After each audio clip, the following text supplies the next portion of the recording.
Rebonjour chers étudiants et bienvenue dans les méthodes. Donc dans ces méthodes, nous allons résoudre des exercices, mais je vais t'aider beaucoup en te donnant des conseils pour démarrer si tu n'y arrives pas tout de suite. Et tout d'abord, nous allons commencer par définir un référentiel. Donc Sabrina, Mehdi et Léo habitent à Paris. Ils sont assis en classe. Mehdi dit que Léo est immobile. Sabrina dit que Léo est animé d'une vitesse de plus de 1000 km par heure. Qui a raison? Données. Le rayon de la Terre, RT, c'est 6400 km. Et la latitude de Paris, c'est 48 degrés. Voilà une question. Bah, comme vous l'avez compris, ça dépend du référentiel choisi. Et bien voilà, écoutez, avec ce petit renseignement déjà, je vous laisse démarrer. Donc vous arrêtez la vidéo, vous prenez papier et crayon, et vous y allez. Jouez le jeu, hein, à fond. Ok, vous avez trouvé qui avait raison? Donc c'est Mehdi ou Sabrina qui a raison quand il parle de Léo?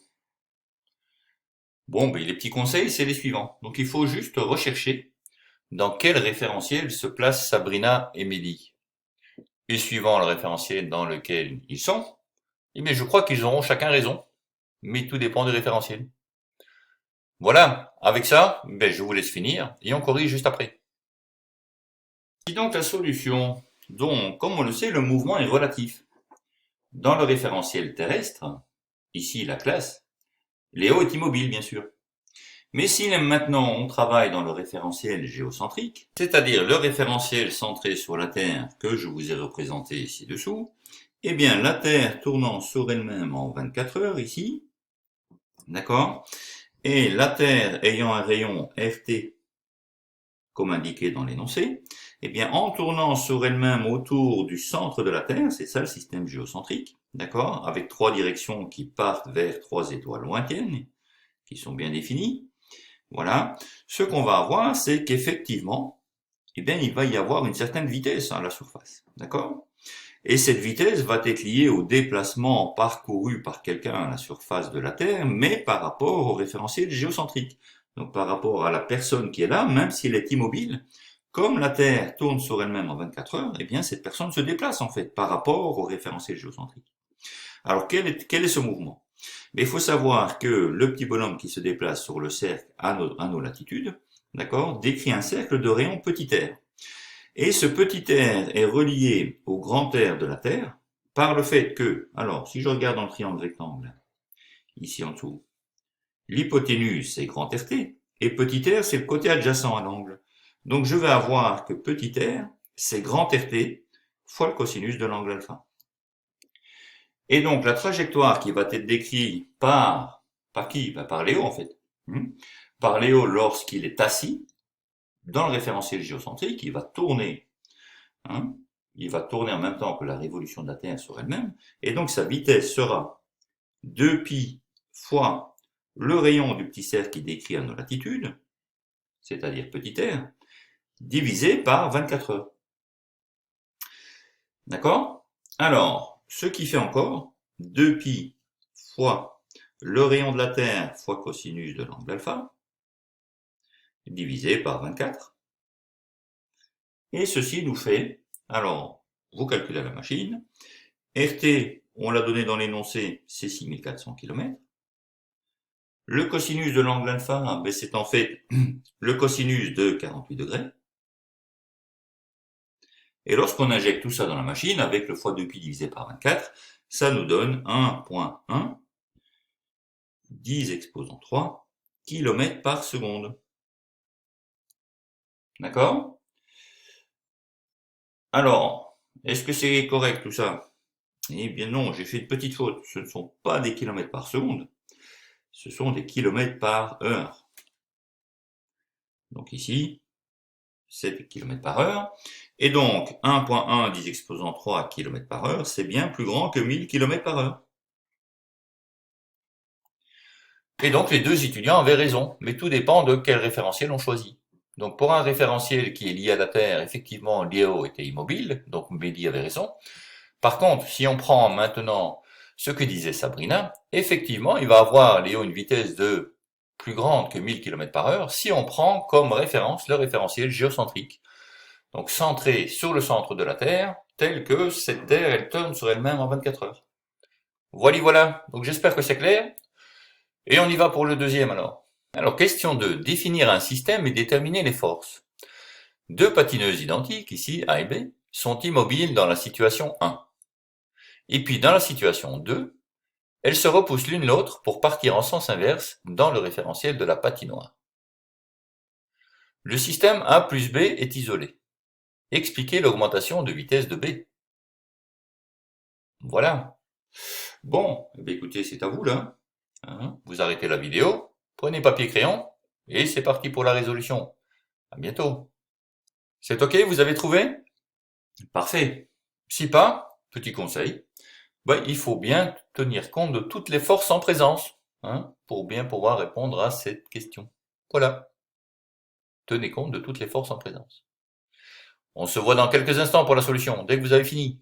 Voilà. Donc, en A, elles sont toutes les deux au repos, d'accord? Puis elles se repoussent, et hop, A et B partent en sens inverse. Donc, expliquer l'augmentation de vitesse de B, je vous l'ai représenté ici. Vous voyez? Voilà B. Qu'est-ce qui se passe? Sur B agissent trois forces. Son poids, qui agit vers le bas, et qui est exactement compensé par la réaction de la glace, R, qui normalement s'exerce sur ses pieds, mais que par simplicité, j'ai fait coïncider ici au centre de gravité, d'accord? Agissant vers le haut et qui s'opposent donc parfaitement au poids. Donc, c'est des forces qui se compensent dans la direction verticale. Cependant, dans la direction horizontale, il y a bien sûr la force exercée sur B par A. D'accord? Comme il y a une force exercée sur B par A qui va dans cette direction puisqu'elle se repousse, il va y avoir un changement de mouvement dans cette direction. D'accord? Le principe d'inertie ne s'appliquera plus. Et donc, B va acquérir une certaine vitesse. Bien entendu, de la même façon, A va partir vers la gauche avec une certaine vitesse aussi, même la même, puisque les deux, ici, les deux patineuses ont le même poids, d'accord?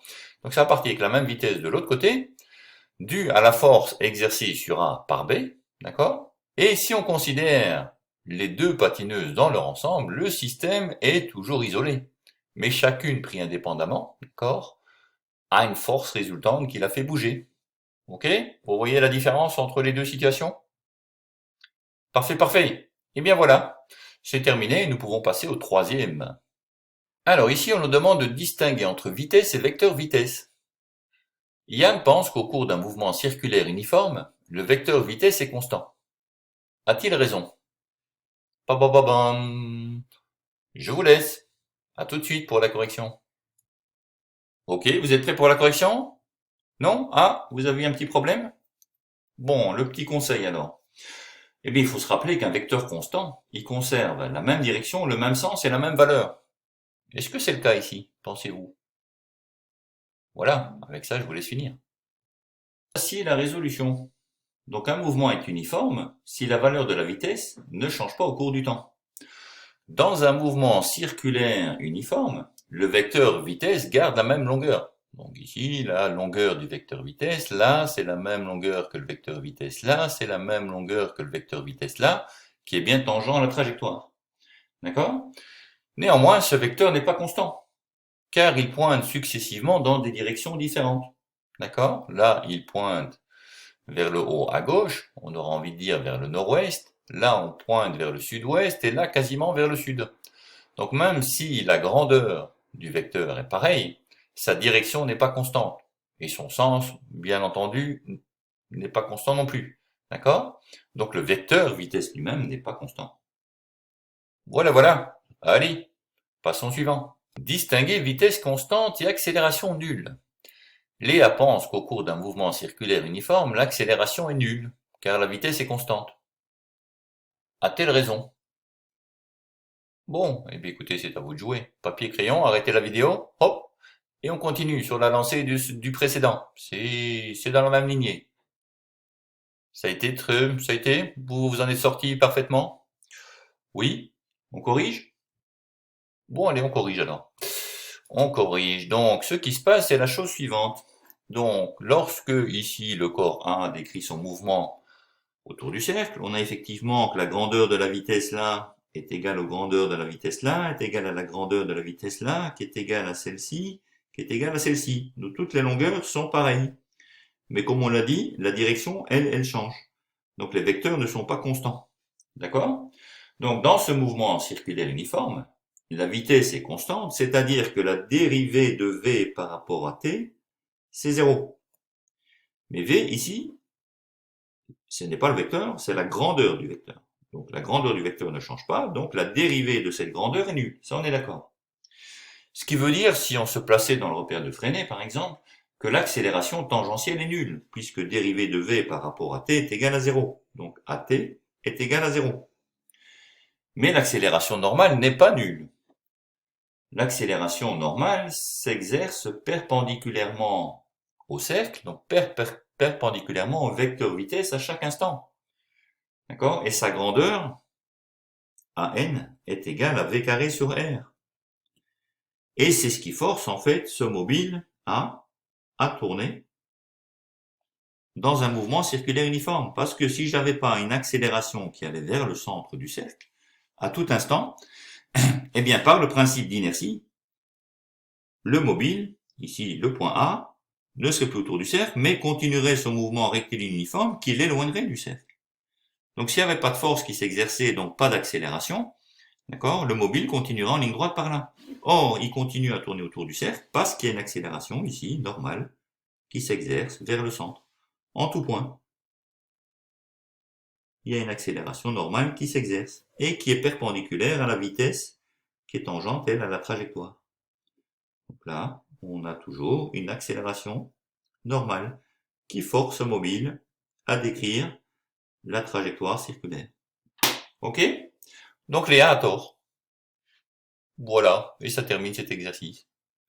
À bientôt, j'espère que c'est clair pour vous. Dans ce 5e exercice, on veut calculer les expressions de la vitesse et de l'accélération. Donc voici les coordonnées horaires, donc en fonction du temps, d'un point dans le plan OXY.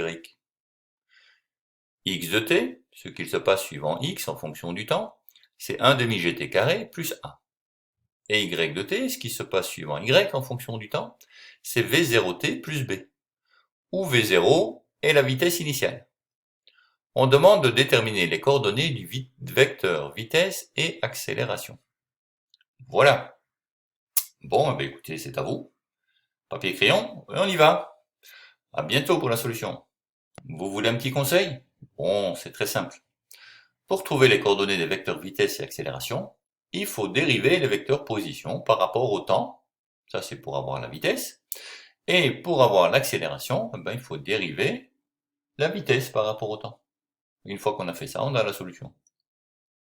Donc allons-y pour la solution. Donc la vitesse suivant x, eh bien ce sera la dérivée de la position suivant x par rapport au temps. Alors, on a ici un demi qui est un facteur constant, g qui est un facteur constant qui multiplie t carré, et quand je dérive t carré par rapport au temps, ça nous fait 2t. D'accord? Donc j'ai un demi g fois 2t, plus, alors la dérivée d'une constante c'est 0, d'accord? Donc n'oubliez pas, ici c'est pas 0 la dérivée de la constante, parce que cette constante là, elle multipliait t carré. Donc c'est comme quand vous dérivez a fois x, il y a dérivée a fois x, la dérivée de x c'est 1, et vous laissiez le coefficient devant. Hein, c'est quand une constante est tout seul que sa dérivée est égale à 0. Alors, pour la vitesse suivant y, eh bien, je dois dériver y par rapport au temps. La dérivée de v0t, ben, c'est v0, puisque la dérivée de t par rapport au temps, c'est comme la dérivée de x par rapport à x, ça fait 1. Et la dérivée d'une constante, là, ça fait 0. Voilà. Donc j'aurai pour Vx que c'est égal à, alors, 1 demi g fois 2t. 1 demi g fois 2t, ça fait gt. Et donc ici, pour Vy, j'aurai, comme je l'écris plus haut, V0. Qu'en est-il au niveau des accélérations alors? Eh bien, l'accélération suivant x, c'est la dérivée de la vitesse suivant x par rapport au temps. La dérivée par rapport au temps de gt, ben ça donne g. D'accord? C'est un coefficient de la variable t. Dérivé t par rapport au temps, ça donne 1, fois g, ça donne g. Pour l'accélération suivant y, j'ai la dérivée de Vy par rapport à t, qui est la dérivée d'une constante, puisque V0 c'est la vitesse initiale, c'était une constante. Donc la dérivée d'une constante, ça fait 0. Et donc je finis avec une accélération suivant x qui est g, et une accélération suivant Y qui est nulle, tout simplement. Voilà. Ok, tout va bien? C'est clair pour vous? Oui, mais pour moi aussi. Parfait d'abord. À bientôt. Alors, dans cet exercice-ci, on veut représenter une force. Une moto ralentit pour s'arrêter. On suppose que l'ensemble des actions qu'elle subit peut être modélisé par trois forces extérieures. Représenter ces forces, la moto sera supposée ponctuelle. Voilà. Bon, c'est à vous. Alors, je vous donne tout de suite le petit conseil. Il faut ici définir évidemment le système et le référentiel, puis rechercher avec quel corps la moto est en interaction. Notez que la force exercée par les freins est une force intérieure. Voilà. Bon, mais on se revoit pour la solution finale cette fois. Voici la solution. Donc, le système moto est ici étudié dans le référentiel terrestre. Donc, il est en interaction avec la Terre, c'est-à-dire qu'il est soumis à son poids P, qui va ici vers le bas, d'accord? Alors, il est soumis à la réaction du sol, c'est la réaction du support Rn, qui s'oppose exactement au poids. Donc, c'est un vecteur qui a même direction, même sens et même grandeur, enfin pardon, même direction, même grandeur que le poids, mais sens opposé. Donc, il agit bien vers le haut. Voilà.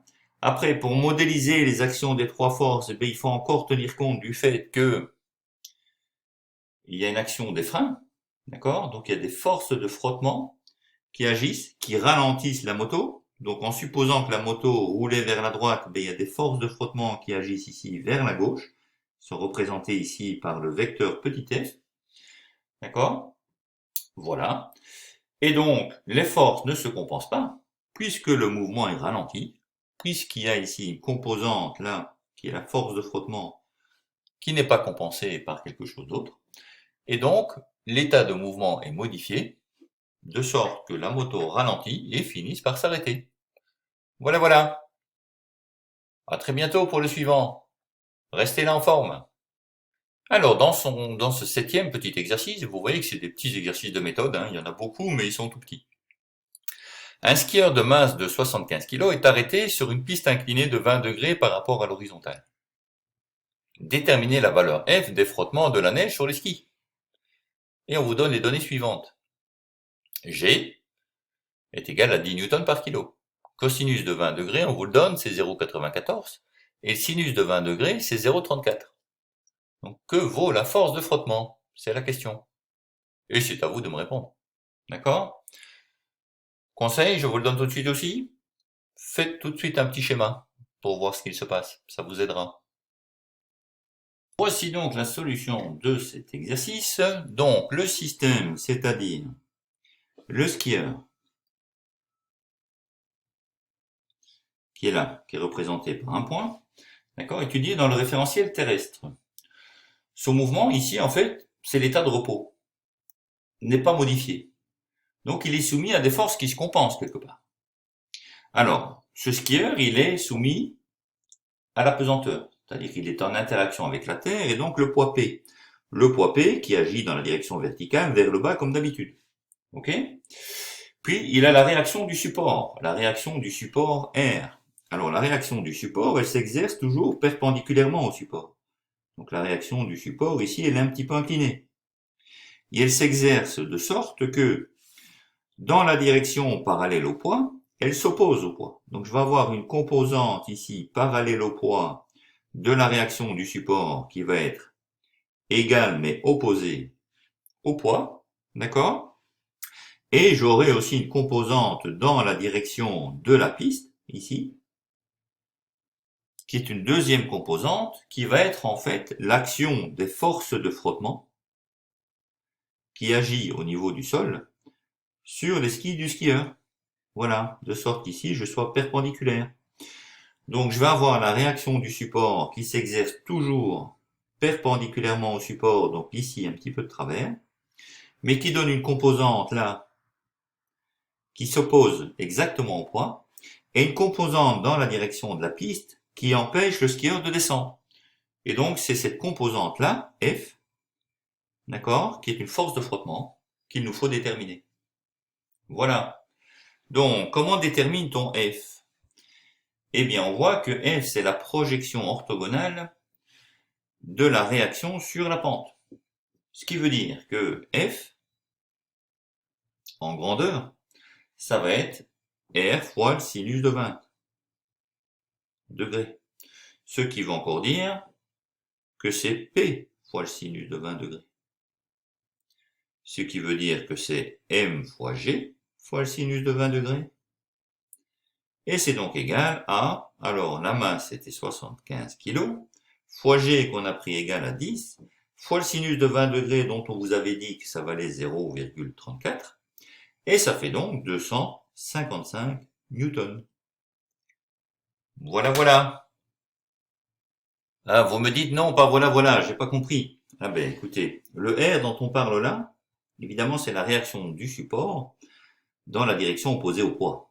La réaction du support, c'est Rn, qui est perpendiculairement, n comme normal, normal ça veut dire perpendiculaire à la piste. Mais on a dit qu'elle se décomposait en une composante F parallèle à la piste et une composante R en fait ici, d'accord, qui s'oppose au poids.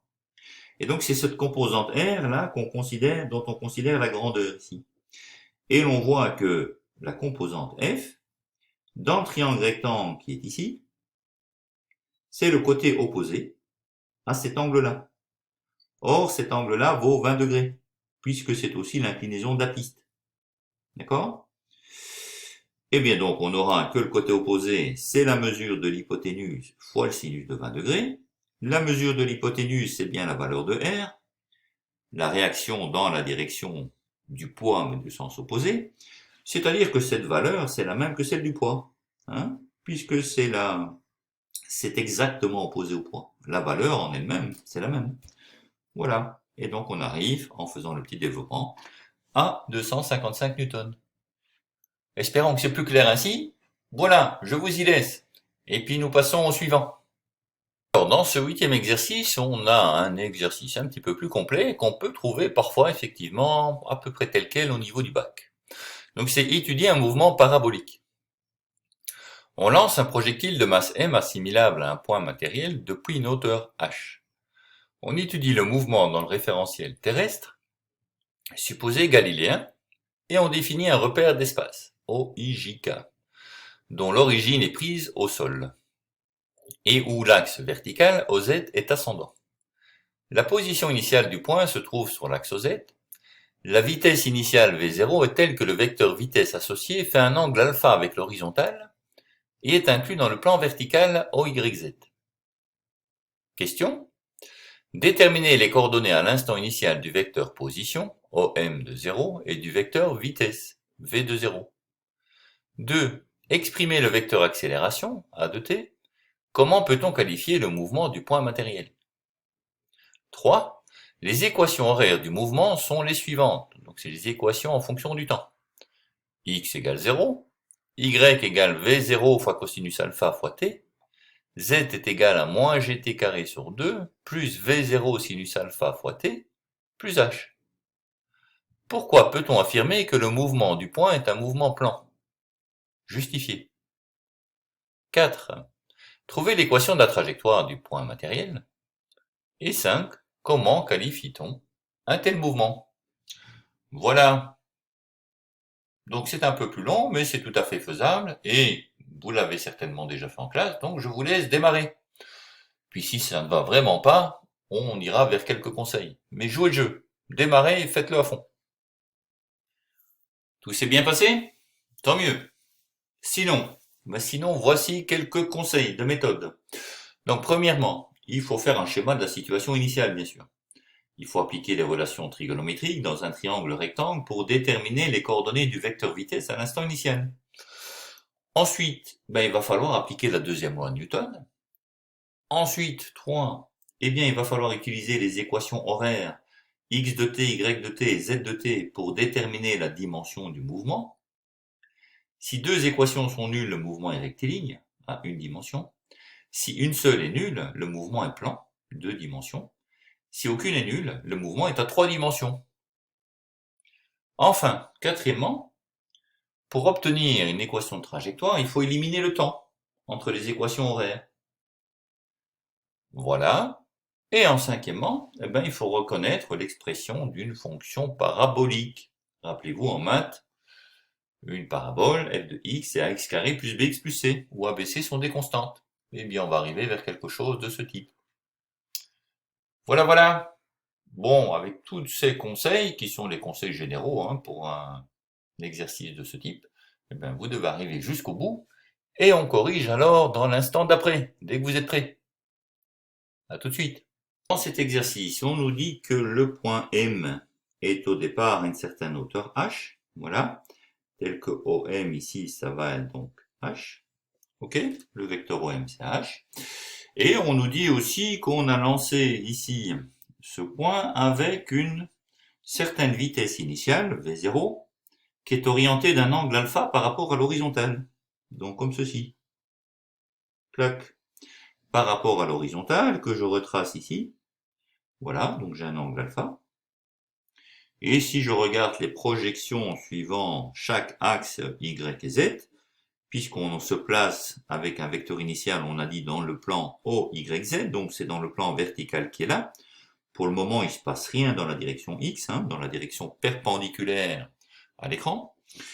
Et donc, je vais avoir ici les composantes de la vitesse suivant chaque axe, puisque la vitesse initiale, c'est V de 0, qui est le vecteur là. La projection suivant Y, eh bien, ça va me donner ici, là, et ça va me donner Vy de 0. Et la composante suivant Z, d'accord, ça va me donner ici Vz de 0, d'accord, là-bas. Hop. Voilà les composantes. Donc si j'ai V0 ou V de 0, je vais avoir Vy de 0 et Vz de 0. Et je sais que le point M est à la hauteur là. Donc voilà là le schéma de la situation. Donc les positions initiales, j'ai que à l'instant initial, x de 0, c'est 0. D'accord, il ne se passe rien suivant x, comme on l'a dit. Y de 0, c'était égal à 0 aussi. Je partais de l'origine dans la direction de y. Ok. Et z de 0, par contre, comme le point M est à une hauteur h, ben z de 0, c'est égal à h. Voilà, voilà la position initiale. Pour la vitesse, eh bien, la vitesse, suivant x, il ne se passe rien. Donc la vitesse initiale suivant 0, c'est 0. Ok? Qu'est-ce qui se passe suivant y? Eh bien, suivant y, qui est la direction horizontale, d'accord, et que j'ai lancé ici le mobile avec une vitesse qui faisait un angle alpha par rapport à l'horizontale, Vy de 0, qui est le côté adjacent à l'angle dans ce triangle rectangle, ici, Vy de 0, ça va être l'hypoténuse V de 0 fois le cosinus alpha. Donc je vais avoir V0 fois cosinus alpha. Et pour Vz de 0, bien Vz de 0, on voit que c'est la composante ici verticale, c'est cette mesure-ci, d'accord? Cette mesure-ci, c'est le côté opposé à l'angle, donc je vais l'obtenir à partir de l'hypoténuse, donc, où la grandeur vaut V0, en disant que c'est V0 fois le sinus de alpha. Donc voilà la position et la vitesse au cours du temps. Ça va, tout est clair? Ok, donc ça c'est le petit 1. Le petit 2, que nous demandait-on alors? On nous demandait d'exprimer le vecteur accélération, et puis de dire comment on peut qualifier le mouvement du point matériel. Donc le vecteur accélération, pour pouvoir le déterminer, eh bien on va appliquer la deuxième loi de Newton, dans le référentiel terrestre qui est supposé galiléen, donc dans lequel le principe d'inertie et la relation fondamentale de la dynamique peuvent s'appliquer.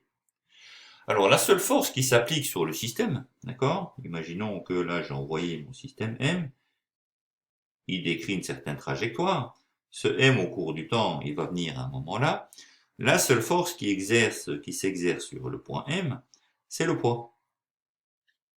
Ok. Et donc, je vais avoir par la relation fondamentale de la dynamique que M fois l'accélération sera égal au poids, c'est-à-dire, comme le poids s'écrit M fois G, où G est l'intensité de la pesanteur, voilà ce que j'aurai. Et donc, en regardant le membre à gauche et le membre à droite, je vois que m fois A est égal à m fois G. Donc l'accélération en fonction du temps sera simplement égale à G. Je simplifie par m, membre de gauche et membre de droite. Voilà. Donc le vecteur accélération est en fait constant au cours du mouvement. Il s'agit d'un mouvement donc qui va être uniformément varié. Ok? Voilà pour le 2. Après, que nous demande-t-on en 3? Les équations horaires sont les suivantes. Pourquoi peut-on affirmer que le mouvement du point est un mouvement plan? Alors, ici c'est facile quelque part. Bien souvent dans un exercice de type bac, on vous demande d'établir cette relation. Ok? En regardant à partir de la relation fondamentale de la dynamique, on vous demande de remonter aux vitesses, puis de remonter à l'accélération, pardon, de partir de l'accélération, de remonter à la vitesse et de remonter aux positions. Et alors vous obtenez ça. Bon, là on l'a fait pour vous, et on vous demande pourquoi le mouvement est un mouvement plan. Mais c'est facile, puisque tout au long du mouvement, il se passe rien suivant x. D'accord? C'est ce qu'on voit là. Il se passe rien. Au départ, suivant x, il n'y a aucune vitesse qui s'exerce. Qui plus est, le poids, on vient de le voir, il s'exerce suivant z. D'accord? Il s'exerce dans la direction z. Et la vitesse initiale, elle était dans le plan O, Y, Z. Ce qui veut dire que suivant x, là-bas, il ne s'est jamais rien passé. Donc, si x est toujours égal à 0, on en déduit que le mouvement du point, ici m, s'inscrit dans le plan vertical O, Y, Z. C'est donc bien un mouvement plan. Facile, non? Oui, c'est facile. Ok, alors on demande de trouver l'équation de la trajectoire. Alors, trouver l'équation de la trajectoire, c'est facile à partir du moment où je connais ici les équations horaires. Donc qu'est-ce que j'ai comme équation horaire? Les deux que je dois retenir, finalement, sont celles-ci. Y égale V0 cosinus alpha fois t, et Z est égal à ça. Et à partir de ces deux-là, pour trouver l'équation de la trajectoire, je dois éliminer le temps et déterminer la relation entre Z et Y. Ok? On y va donc. J'ai réécrit ici-dessus les deux équations pertinentes. Alors, de la première équation, je peux tirer que le temps t sera donc égal à y sur v0 fois cosinus alpha. Et ce temps t, je peux venir l'injecter dans la deuxième équation, à cet endroit-ci et à cet endroit-ci. Je vais donc avoir que z sera égal à g demi fois t au carré, c'est-à-dire y sur v0 cosinus alpha au carré, plus V0 sinus alpha, qui est cette portion-ci, fois T, donc fois Y sur V0 cosinus alpha, et puis j'ai encore plus H. Voilà à quoi se réduit mon équation. Ok? Alors, est-ce que je peux faire quelque chose avec ça? Alors, bien, je peux, en tous les cas, développer, pour voir un petit peu mieux ce qui se passe. Alors, allons-y. On aura donc moins G fois, alors, y va être au carré, divisé par le 2 qui est là, V0 carré, fois cosinus carré alpha. Voilà. Pour le deuxième, qu'est-ce que je vois ici? Je vois des choses très simples. J'ai V0 en numérateur et en dénominateur qui peuvent se simplifier. J'ai un sinus alpha divisé par un cosinus alpha, ça fait une tangente alpha. Donc je vais avoir, pour le deuxième terme, plus y fois tangente alpha, plus enfin h. Voilà. Ben voilà ce que j'ai, hein. Donc j'ai ceci. D'accord? Et comment qualifie-t-on un tel mouvement? Eh bien, vous l'avez reconnu, hein. J'ai une composante en y carré, j'ai une composante y et j'ai un terme indépendant. Donc si j'avais une fonction qui dépend de x, j'aurais quelque chose comme ax carré plus bx plus c. Donc c'est effectivement l'équation d'une parabole. Mais c'est l'équation d'une parabole qui donne z en fonction de y. D'accord?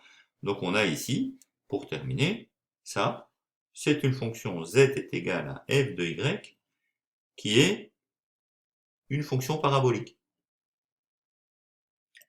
Mais c'est pas y égale f de x, c'est z égale f de y. D'accord? Il suffit de faire un petit changement de notation. Ok. Donc d'après cette équation, on en déduit qu'il s'agit d'un mouvement parabolique. Et ceci termine cet exercice, qui en fin de compte n'était pas très compliqué. Ok, allez à bientôt pour la suite. Continuons. Dans cet exercice, donc, on va comparer force électrique et force gravitationnelle. Donc on a un ensemble de données ici, qui sont ce que vaut l'interaction de la pesanteur, la masse d'un électron, la masse d'un proton, la valeur de la charge électrique, d'accord? Et on vous dit, un électron traverse l'espace situé entre deux plaques parallèles situées par la distance d, qui est égale à 3 cm, et soumise à une différence de potentiel U est égale à 100 volts. Peut-on négliger l'action du poids? Voilà la situation qui est décrite ici. D'accord? Voilà. Donc peut-on négliger l'action du poids quand on compare force électrique et force gravitationnelle? Eh bien c'est à vous de me répondre. Allez-y, papier crayon, arrêtez la vidéo et résolvez ceci.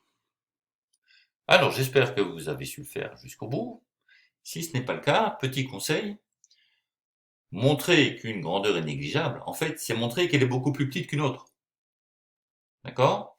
Donc, si on demande si on peut négliger le poids, ben, il faudrait se demander devant quelle autre force le poids peut-il être négligé? Et sachant ça, si on sait par rapport à quelle autre force on peut le négliger, eh ben, on a répondu à la question. À tout de suite donc pour la correction. Alors, dans le référentiel du laboratoire ici, d'accord, l'électron il est soumis à deux forces.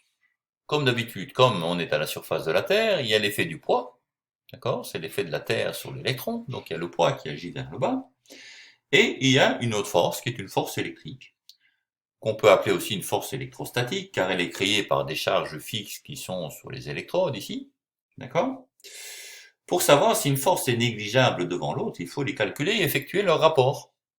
Donc il faut calculer le poids de l'électron, et d'autre part, il faut calculer la valeur de la force électrique qui agit sur l'électron, connaissant les données qui ont été appliquées.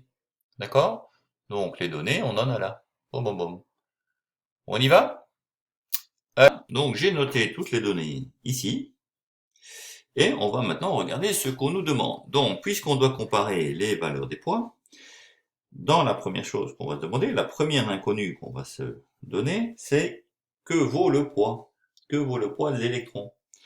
Donc le poids P, c'est égal à mg, d'accord? M, j'ai donné la masse de l'électron, c'est 9,1 10-31. Fois G, j'ai indiqué, c'est 9,8 mètres par seconde au carré. Donc tout ça est bien dans les unités du système international, donc ça fonctionne. Je multiplie les deux, ça me donne 8,9 fois 10 moins 30. Alors c'est un poids, c'est donc une force, c'est des newtons. Boum. Voilà. D'autre part, on veut calculer alors la force électrique. La force électrique, je sais moi que c'est Q fois E. Voilà. Q, je le connais, c'est la valeur, c'est la charge élémentaire de l'électron. Là, c'est E. Et E, qu'est-ce que c'est? Donc, c'est la valeur du champ électrique. Alors, on me l'a pas donné. Dans les données, là, je n'ai pas le champ électrique. Donc, c'est une inconnue également. Et comment est-ce que je peux déterminer la valeur du champ électrique? Eh bien, par définition, hein, là, il faut aller revoir un petit peu votre cours de première, c'est la différence de potentiel qui est appliquée aux bornes des électrodes divisée par la distance qui sépare les deux électrodes. Donc E, c'est égal à U sur D.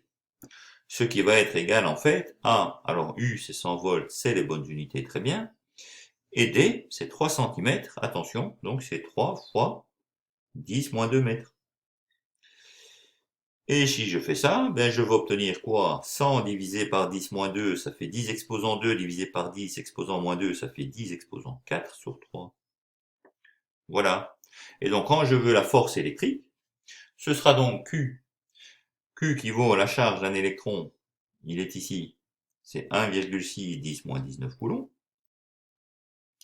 fois E, qui vaut 10 exposant 4 sur 3.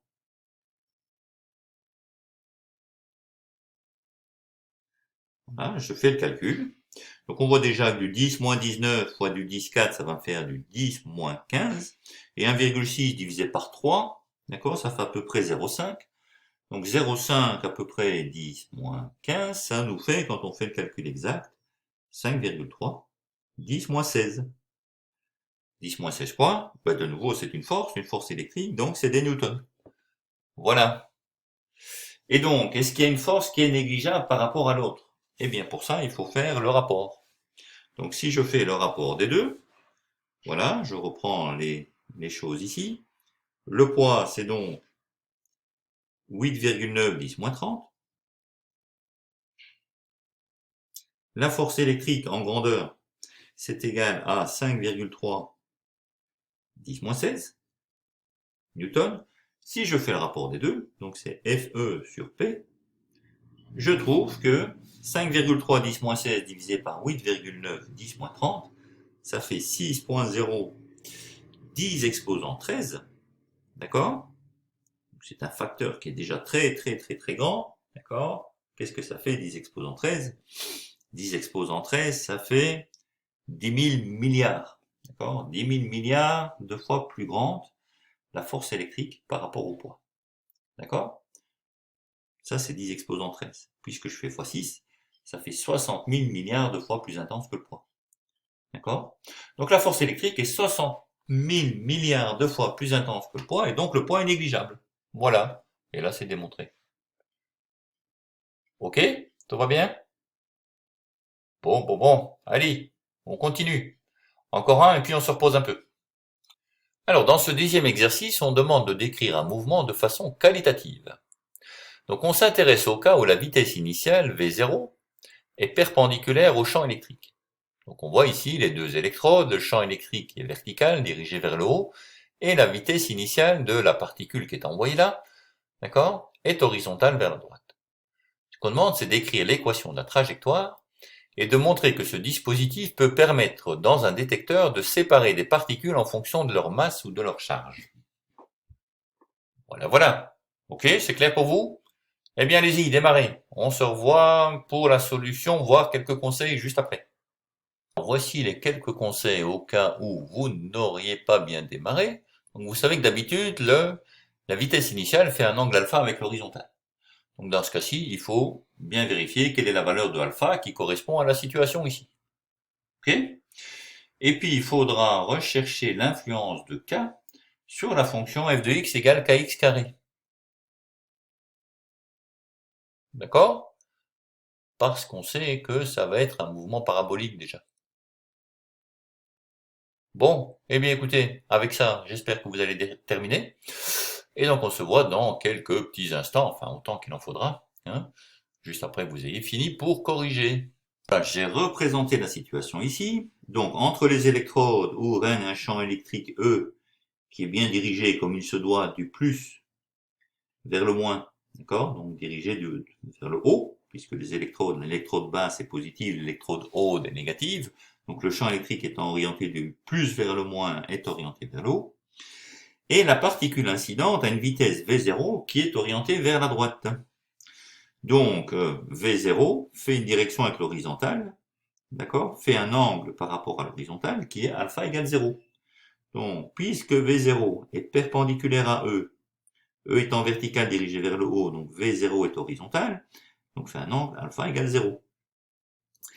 Ce qui veut dire que si je me place dans un bon référentiel, tel que l'origine du repère coïncide avec la position originale de la particule, je me donne une direction x horizontale et une direction y verticale. D'accord? Je me suis placé dans une situation idéale pour décrire le mouvement. Que se passe-t-il? Eh bien, a priori, si ce n'avait pas de champ électrique, si j'avais juste une vitesse initiale V0, la particule, elle continuerait son mouvement en ligne droite vers la droite suivant x, mais comme j'ai une force électrique qui va agir vers le haut, dans le même sens que E si la particule est chargée positivement, eh bien, je vais avoir un mouvement dans le plan OXY, comme on avait précédemment, mais cette fois-là où c'était G, c'était G qui allait introduire la force de pesanteur, ou le poids P, qui est égal à mg. Ici, c'est E, et E qui est dirigé dans le même sens que Y. D'accord?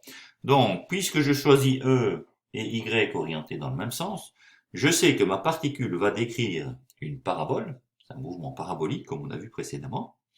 Donc c'est y est égal à 1,5 kx carré. Et dans ce cas-ci, k va être déterminé par les forces en présence. Alors la force en présence, c'est F est égal à QE, et donc si je résous ça, si je me rappelle ce qu'on a vu dans les rappels, justement, ça va être 1,5 fois QE sur M, x carré sur V0 carré. Voilà ce que je vais avoir. Donc c'est la relation 1,5 x carré, 1,5 kx carré, avec K, qui vaut 1,5 QE sur MV0 carré. Voilà, si ce n'est pas clair, vous me poserez la question, d'accord?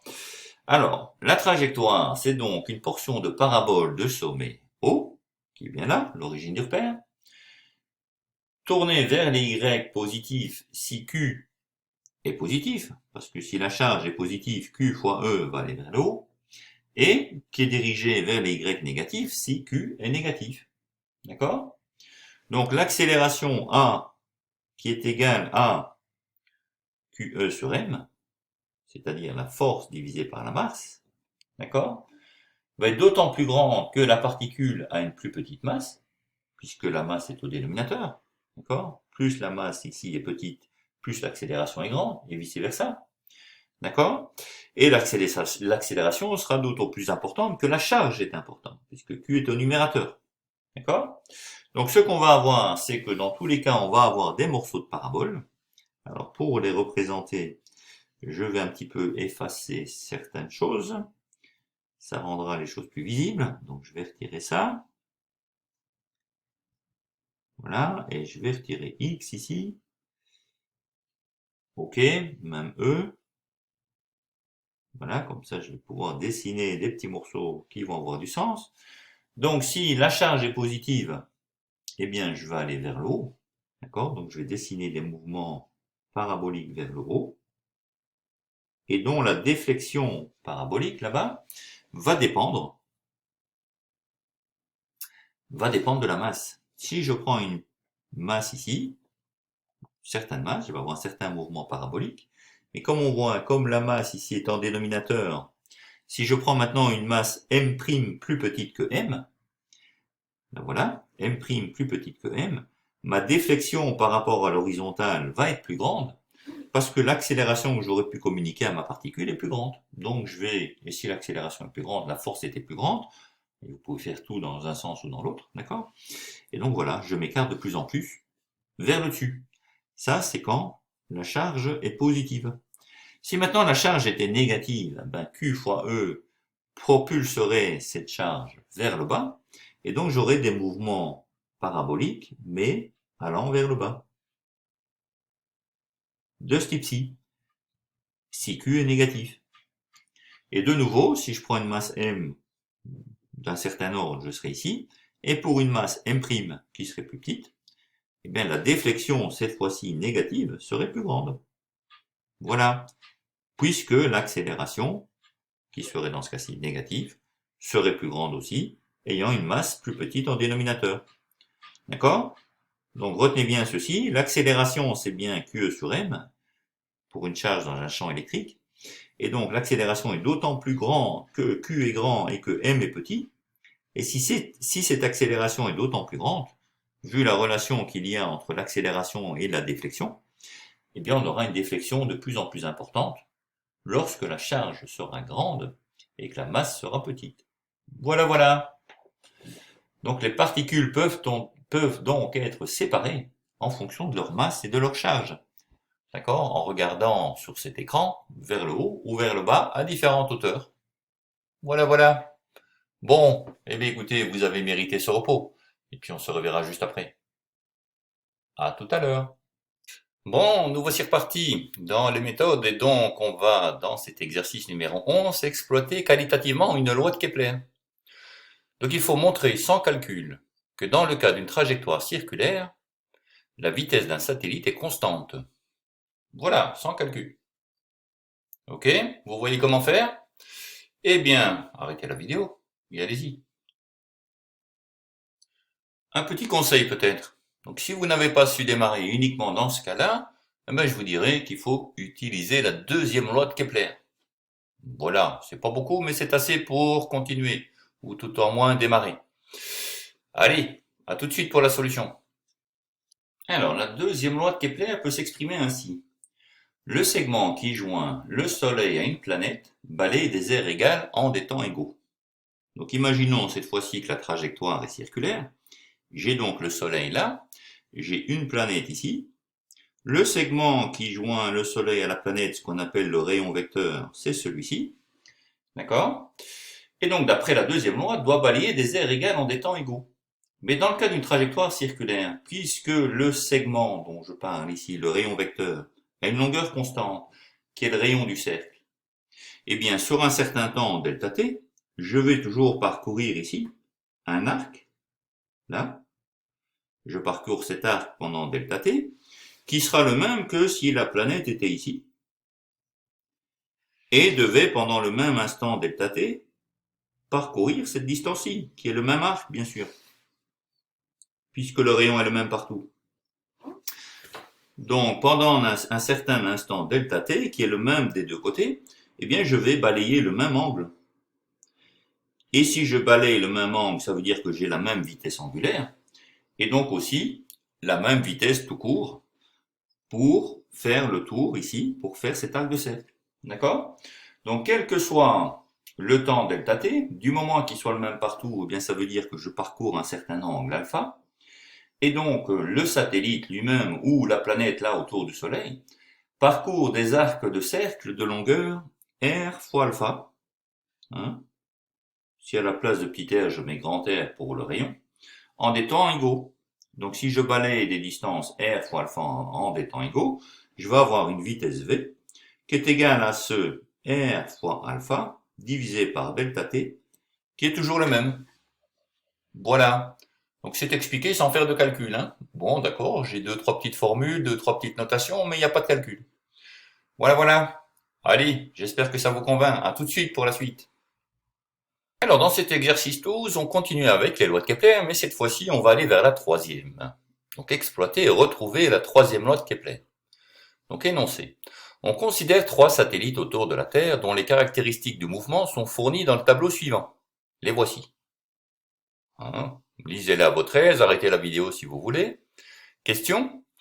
La constante K étant égale pour la Terre à K est égal à 9,90 10-14 secondes carrées par mètre cube, vérifiez que le satellite 2 obéit à la troisième loi de Kepler. 2. Trouvez la période de révolution t du satellite 3. 3. Pour le satellite dont le mouvement est circulaire, exprimez en fonction du rayon r de sa trajectoire et de la masse m de la Terre, sa période de révolution t. 4.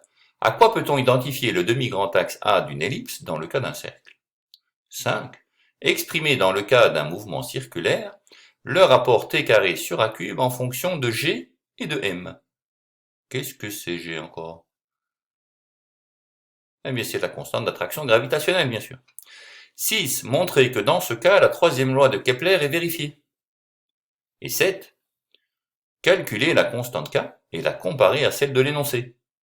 Les données que l'on vous donne, donc dont vous disposez, sont que la masse, c'est 5,981024 kg, masse de la Terre, et que G, la constante d'attraction gravitationnelle, c'est 6,6710-11 dans le système d'unité internationale.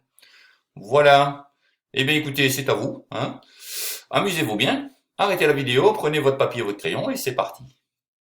Vous voulez quelques conseils? Vous n'avez pas su démarrer, ou bien vous avez su démarrer mais pas pu finir? Je ne sais pas. Si vous êtes allé jusqu'au bout, ben vous pouvez passer les conseils. Sinon, les voici. Donc, il faut bien se mettre dans les bonnes unités pour faire tous les calculs. Ça, c'est déjà une chose. Donc, pour la première question, il faut convertir les distances en mètres. Deuxièmement, il faut utiliser l'expression, ben évidemment que K, c'est T carré sur A cube pour trouver T. 3, il faut remplacer la distance Terre-Soleil par R dans l'expression de T. 4, il faut savoir que le cercle est la limite d'une ellipse lorsque les deux foyers se confondent en un seul centre. Et 5, aussi, dernier conseil, il faut remplacer le demi-grand axe par le rayon R. Voilà, toute une série de conseils. Ces conseils doivent vous permettre de terminer dans tous les cas. Allez, finissez donc, et on se revoit pour la solution. Alors la correction, là, voici. Donc la troisième loi de Kepler, que dit-elle encore? C'est la loi qui exprime le rapport entre les carrés des périodes et les cubes des demi-grands axes. Et cette loi dit que les carrés des périodes sont proportionnels au cube de demi-grand axe, c'est-à-dire que t carré sur a cube, c'est une constante. D'accord? Où la période t s'exprime en secondes et le demi-grand axe en mètres. Alors, eh bien, dans le cas qui nous préoccupe, ce qu'on a, c'est que pour le satellite dont on parle, a est égal à 2,57 10 exposant 4 km.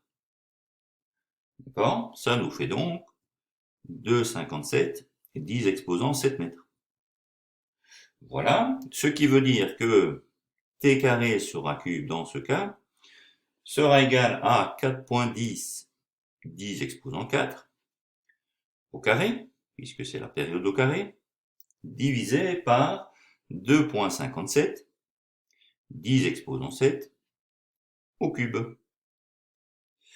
Voilà. Et donc, si vous calculez cela, vous allez trouver, en prenant votre machine à calculer, que ça fait 9,90 fois 10 exposant moins 14 secondes carrées par mètre au cube. Évidemment, c'est des secondes carrées par mètre au cube parce que la période s'exprime en secondes et A s'exprime en mètres. Donc, secondes carrées par m au cube. Et ça, donc, c'est K.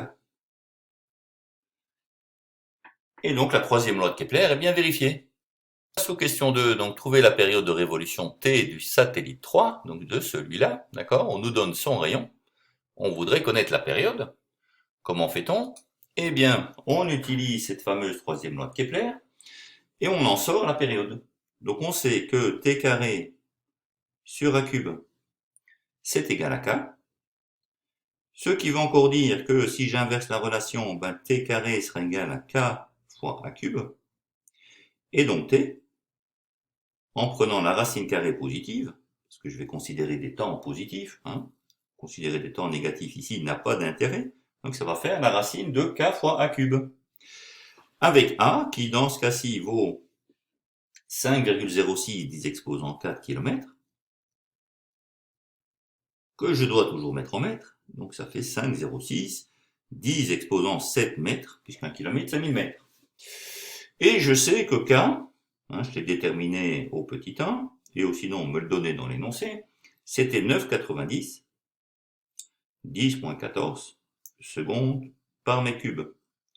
Donc avec cette donnée de A et de K, ayant établi ce que valait la période à partir de la troisième loi de Kepler, je peux calculer. Ça nous fait donc la racine de, alors 9,90 10 moins 14 fois 5,06 10 exposant 7 au cube, et je prends la racine carrée de tout ça. Voilà. Alors de nouveau, vous calculez ça avec la machine, et ce que vous trouvez, c'est, eh bien c'est 1,13 10 exposant 5 secondes. Alors moi, ce que je vous conseille toujours dans des exercices de ce type, c'est de bien calculer les ordres de grandeur. Alors, je le fais avec vous dans ce cas-ci. Donc on devait calculer ça. Vous avez mis ça dans votre machine et vous vous êtes fié au résultat. Alors, l'autre façon, c'est de dire, calculons au moins et voyons déjà si l'ordre de grandeur, là, le 10 exposant 5, c'est raisonnable. Alors, 9,90 10 moins 14, comme le coefficient 9,90 est plus grand que 5, on va l'assimiler à 10. 10, 10 moins 14, ça fait 10 moins 13. 5,06, 10 exposant 7 au cube. Alors 10 exposant 7 au cube, c'est 10 exposant 7 fois 3, ça fait 10 exposant 21. Et 5 au cube, 5,06, vous allez me dire, ouais, 5,06 au cube c'est difficile, mais 5 au cube c'est facile. 5 au cube, c'est 5 fois 5, 25, fois 5, 125. Donc ici, j'ai 125, c'est du 10 exposant 2. Donc voici l'ordre de grandeur. Cet ordre de grandeur, si je regarde bien, je dois en prendre la racine carrée. Prendre la racine carrée, ça veut dire aussi exposant 1,5. Et donc ceci va me faire 10 exposant moins 13 fois 10 exposant 2, ça fait 10 exposant moins 11. 10 exposant moins 11 fois 10 exposant 21, ça fait 10 exposant 10. 10 exposant 10 exposant 1,5, c'est 10 exposant 10 fois 1,5, ça fait 10 exposant 5. Donc en faisant ça, je vérifie tout de suite que l'ordre de grandeur au moins était bon. C'est bien 10, 5. Et puis vous voyez évidemment le coefficient qui précise les choses quand le calcul a été bien fait à la machine. Mais dans tous les cas, là, de tête, je suis sûr que le 10 exposant 5 était bon. Et c'est ça l'important. Voilà, ok, donc on a vérifié par un ordre de grandeur que ce que la machine a calculé fait est correct. Quand vous avez un petit peu de temps lors d'un DS ou lors du bac, c'est toujours bon de faire ça. Donc soit vous refaites le calcul une deuxième fois à la machine, soit, beaucoup mieux, vous faites un ordre de grandeur vous-même et vous vérifiez que vous avez une réponse qui tient la route. Voilà. Alors, le petit 3. Alors, petit 3, on nous dit pour le satellite dont le mouvement est circulaire, exprimer en fonction du rayon R, de sa trajectoire et de la masse m de la Terre, sa période de révolution. Alors, si c'est circulaire, petit 3, on va avoir que la période de révolution, pour un mouvement circulaire, qu'est-ce que ça va être? Alors, vous pouvez aller chercher directement la réponse dans les rappels, et vous allez trouver que t est égal à 2pi fois racine carrée de r cube sur g fois m. Voilà. Alors, si vous savez plus comment on établit ça, ben, c'est aussi un tout petit calcul à faire. Hein. C'est un tout petit calcul à faire, connaissant période, rayon, etc. de la planète ou du satellite. Hein. Il s'agit d'une planète autour du Soleil ou généralement d'un satellite autour de la Terre. Voilà, donc la période est donnée. Ensuite, à quoi peut-on identifier le demi-grand axe d'une ellipse dans le cas d'un cercle? Eh bien, dans le cas d'un cercle, le demi-grand axe d'une ellipse, on en a déjà parlé, ce n'est rien d'autre que le rayon. Donc pour le 4, le demi-grand axe, lorsque l'ellipse se reconfond à un cercle, ça devient le rayon du cercle. Voilà. Donc l'ellipse est comme ceci, bien allongée. A, c'est la longueur du demi-grand axe. B, souvent, c'est la longueur du demi-petit axe. Lorsqu'on réappuie, si je peux ainsi dire, sur les bords de l'ellipse, ici, si on compresse là, on en refait un cercle. Et donc, A comme B, petit a comme petit b, deviennent égaux au rayon du cercle. Voilà. Donc un cercle, c'est un cas particulier d'ellipse où A égale B égale R. Alors, petit 5, exprimer dans le cas d'un mouvement circulaire le rapport t carré sur a cube en fonction de g et de m. Alors, on vient de déterminer ce que valait t, d'accord? Je vous le rappelle ici. T, c'était égal à 2pi fois racine carrée de r cube sur gm, avec g constante d'attraction gravitationnelle et m la masse. Donc, t carré sur a cube, eh bien, il suffit d'élever l'expression au carré. Alors, 2pi fois racine de blablabla, ça va nous faire 2pi au carré, ça fait 4pi carré. Une racine carrée au carré, eh bien, la racine carrée tombe, entre guillemets, donc ça fait r cube sur gm. Voilà, ça fait t carré. Le tout divisé par a cube, qui est devenu r cube. Ok. Donc, ça veut dire encore que j'ai 4pi carré r cube sur gm fois r cube.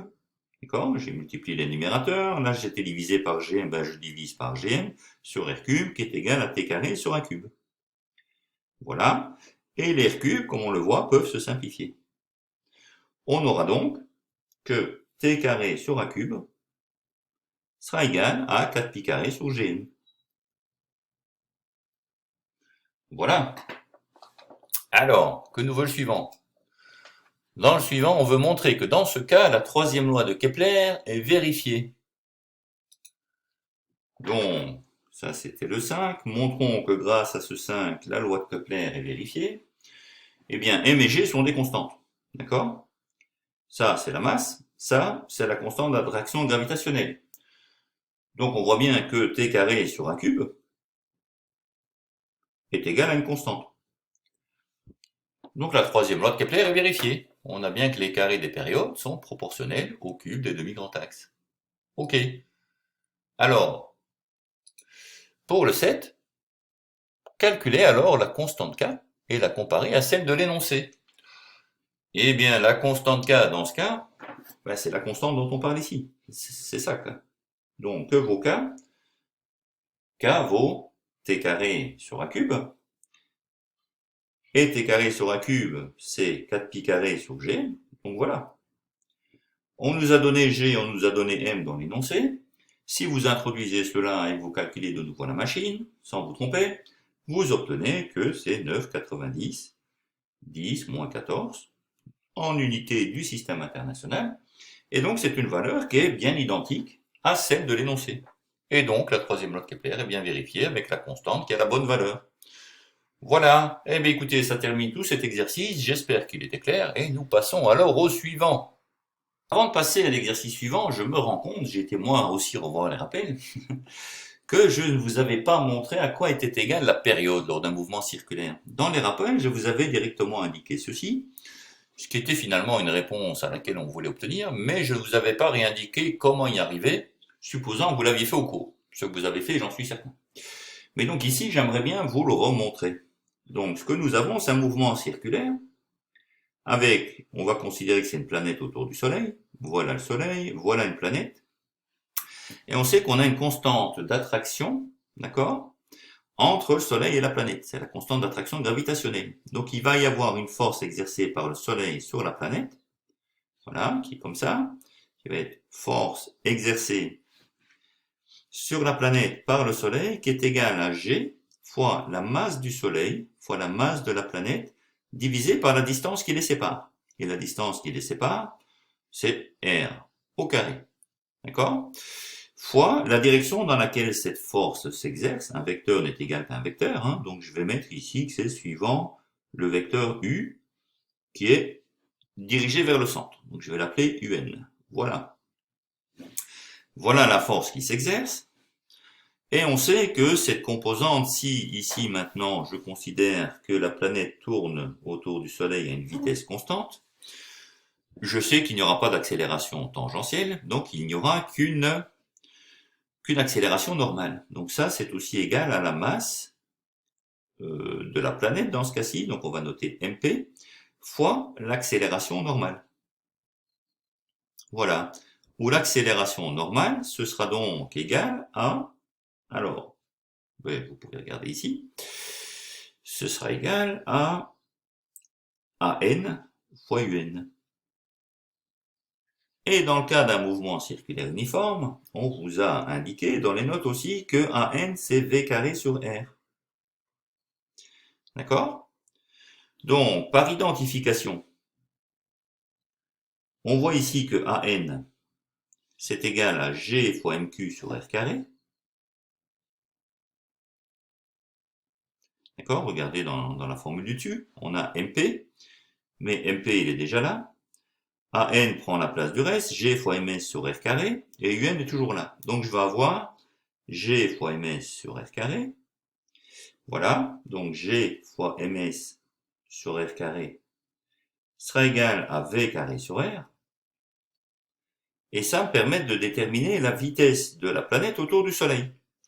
Donc la vitesse sera égale à, au carré, sera égale à G ms fois R sur R carré.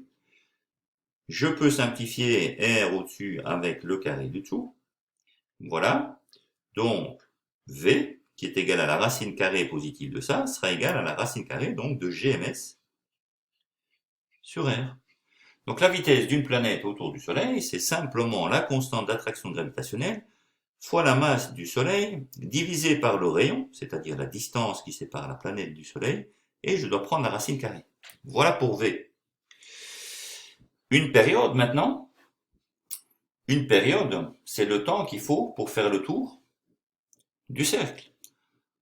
D'accord? Et le tour du cercle, c'est 2πr. Donc, sachant que la vitesse, c'est la distance à parcourir, c'est-à-dire le tour du cercle, 2πr, divisé par le temps, la période qu'il faut pour parcourir ce tour, voilà ce qu'on a. Donc ça va être égal à racine de Gms sur R. Ok? Si je remets tout au carré pour me débarrasser de la racine carrée, je vais avoir que V carré sera égal à 4pi carré R carré sur T carré, et ça sera égal à GMS sur R. Ok? Et finalement, si je veux repasser à cette équation qui est là, je vais avoir que le 4pi carré sur Gm, voilà, que je fais passer ici dans le membre de gauche en divisant, sur Gm, sera égal à quoi? Sera égal à T carré que je fais passer dans le membre de droite en numérateur, divisé par R qui était dans le membre de droite, et je dois encore ici diviser par R carré, voilà, ce qui fait bien T carré sur R cube. Et donc on trouve bien ici que le membre de gauche est égal au membre de droite, ou dans le cas d'un cercle, R va remplacer 1. D'accord? Donc je vous ai fait la démonstration que vous avez normalement dû voir en classe, peut-être d'une façon légèrement différente, mais voilà, c'est refait. D'accord? Parce que j'avais supposé précédemment que vous saviez déjà ça, ce qui n'était pas forcément le cas. Alors maintenant, nous allons passer à des méthodes qui concernent plus la conservation de la quantité de mouvement, c'est-à-dire quand on étudie des chocs entre objets, voir que la quantité de mouvement est conservée. Donc lorsqu'on veut étudier un choc entre deux objets, il faut faire ces trois choses. Il faut justifier que la quantité de mouvement totale du système, objet 1, objet 2, se conserve. C'est-à-dire qu'on a bien un système isolé fermé.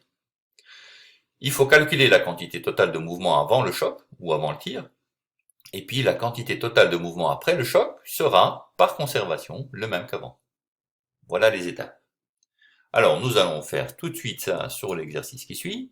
Donc c'est comprendre la propulsion par réaction. Deux patineuses initialement immobiles se repoussent l'une l'autre et partent en sens inverse. Donc voilà deux patineuses, voilà les mêmes patineuses qui se sont poussées avec les mains et qui partent donc dans des directions opposées. Celle en rouge partant vers la gauche, celle en vert partant vers la droite. D'accord? Et comme elles se sont repoussées, elles ont acquis toutes les deux une vitesse différente de 0. Après s'être repoussées. Après t plus grand que 0 secondes. Voilà. Alors, question. Le système R plus V est-il pseudo-isolé? Ça va? Sachant ça, on pourra appliquer, si c'est vrai, la conservation. Et donc calculer la vitesse V de la patineuse en vert avec ces données-ci. Voilà. Ça va? C'est plus ou moins clair pour vous? Bon, je l'espère. Pensez juste à ce que je vous ai dit avant. Hein? Voilà. Au travail. Alors allons-y. Le système R plus V est-il pseudo-isolé? Eh bien oui, il est pseudo-isolé, parce que pour chaque patineuse, d'accord, le poids des patineuses est exactement compensé par la réaction de la glace. Donc je l'ai représenté ici pour une patineuse, d'accord, qui est représentée ici par une petite sphère, d'accord. Le poids va vers le bas, c'est le poids du corps, comme toujours, direction verticale, sens du haut vers le bas, et la valeur du poids, c'est le poids de cette personne. Et puis s'il ne passe pas à travers la glace, c'est que la glace exerce une réaction, d'accord, sur cette personne. Alors normalement on exerce ça au niveau des pieds. Pour faire simple, j'ai fait au centre de gravité, ici, du corps en question. Voilà. Donc c'est bien pseudo-isolé. Deuxièmement, calculer la vitesse VV de la patineuse. Eh bien, puisque le système est pseudo-isolé, d'accord, nous avons conservation de la quantité de mouvement. Donc la quantité de mouvement à 0 secondes, avant qu'elle se repousse, et après 0 secondes, est la même. C'est-à-dire que si je regarde ce qui se passe à t est égal à 0, je vais avoir que la quantité de mouvement, le vecteur quantité de mouvement, P, c'est le vecteur quantité de mouvement pour la patineuse en rouge, plus celui pour la patineuse en vert. C'est-à-dire, c'est la masse de la personne en rouge fois sa vitesse, plus la masse de celle en vert fois sa vitesse. Voilà. Ok? Ce qui est égal au vecteur nul. Pourquoi? Ce qui est égal au vecteur nul parce que au début, à t égale 0, les deux patineuses étaient à l'arrêt. Donc leur vitesse était nulle, chacune. Et donc, ici, une vitesse nulle fois une masse, ça fait toujours quelque chose de 0. Donc ça va faire 0, vecteur, puisque c'est un vecteur, 0. Et la somme de deux vecteurs nuls, c'est toujours un vecteur nul. Ok. À t plus grand que 0, que se passe-t-il? eh bien t plus grand que 0, on va forcément avoir aussi que la quantité de mouvement totale du système, qui est égale à la quantité de mouvement de la patineuse rouge plus la quantité de mouvement de la patineuse verte, doit toujours être égale au vecteur nu. Par conservation de la quantité de mouvement. D'accord? Puisque le système est pseudo-isolé, la quantité de mouvement ne varie pas. Ce qui veut dire que la quantité de mouvement pour la patineuse rouge sera égale à moins la quantité de mouvement de la patineuse verte. Ok? Alors si maintenant je projette cela sur un axe, voilà, imaginons que je prenne l'axe des X, orienté vers la droite, ici, avec un vecteur unitaire I qui est comme ça. Alors vérifions, la patineuse verte est celle qui part à droite, d'accord? Donc la patineuse verte, elle aura une vitesse par là, et la patineuse rouge, elle a une vitesse qui part de l'autre côté. Voilà la vitesse de la patineuse rouge. Et donc si je projette ça sur l'axe des X avec les bonnes orientations, j'aurai donc que la masse de la patineuse verte fois sa vitesse, c'est plus le vecteur maintenant, j'ai projeté le vecteur sur l'axe, et comme ils ont même direction, ça fait plus. Voilà. Moins la masse de la patineuse en rouge fois sa vitesse, cette fois-ci c'est moins, parce que l'orientation du vecteur vitesse est opposée à celle du vecteur x, d'accord, va être égale à 0. Ce qui va encore dire que pour déterminer la vitesse de la patineuse en vert, d'accord, en résolvant cette petite équation, ça va me faire mr vr sur mv. Ok? Et si je regarde de nouveau l'énoncé pour me rappeler les valeurs, alors mr 50, vr 6, mv 60. Donc je vais avoir 50 fois 6 divisé par 60. 50 fois 6 divisé par 60, ok, ça fait 5 mètres par seconde. Voilà. Donc la patineuse verte, dont la masse est la plus élevée, partira avec la vitesse la plus faible, puisque la quantité de mouvement, c'est le produit de la masse fois la vitesse. S'il y a une patineuse qui est un petit peu plus lourde que l'autre, eh bien sa vitesse sera moindre. Voilà, puisque c'est le produit des deux qui est conservé, qui est constant. Dans ce cas-ci, hein, qui sera égal mv vv sera égal à mr vr. D'accord? Donc si la masse de l'une augmente, sa vitesse diminue. Voilà, voilà. Tout va bien? Bon, ben c'est parfait. À bientôt pour la suite. Alors, dans la question 14, on veut s'approprier les lois de Newton. En particulier, on veut montrer que la troisième loi se retrouve à partir de la deuxième. Ok? Conseil. Donc, il faut s'intéresser successivement au système constitué de A, de B et de A plus B. Voilà, je vous ai donné le conseil d'emblée. À vous de jouer. Bon, alors, la troisième loi de Newton, c'est celle qui est en fait le principe d'action-réaction. C'est-à-dire, si un corps A agit sur un corps B, avec une force F de A vers B, eh bien, le corps B agit sur le corps A avec la même force, d'accord, de même grandeur, de même direction, mais de sens opposé. Donc, dans ce cas-là, le système A, ok, n'est soumis qu'à la force que B exerce sur lui. Le système B, il n'est soumis qu'à la force que A exerce sur lui. Et si je considère alors le système composé de A et de B, eh bien ce système est pseudo-isolé. D'accord? Parce qu'il n'y a rien d'autre qui agit sur le système composé de A et de B. Donc la deuxième loi de Newton va s'écrire comment? Eh bien pour le système A, la deuxième loi de Newton s'écrit que la variation de la quantité de mouvement par rapport au temps, c'est la force exercée, d'accord, sur A par B.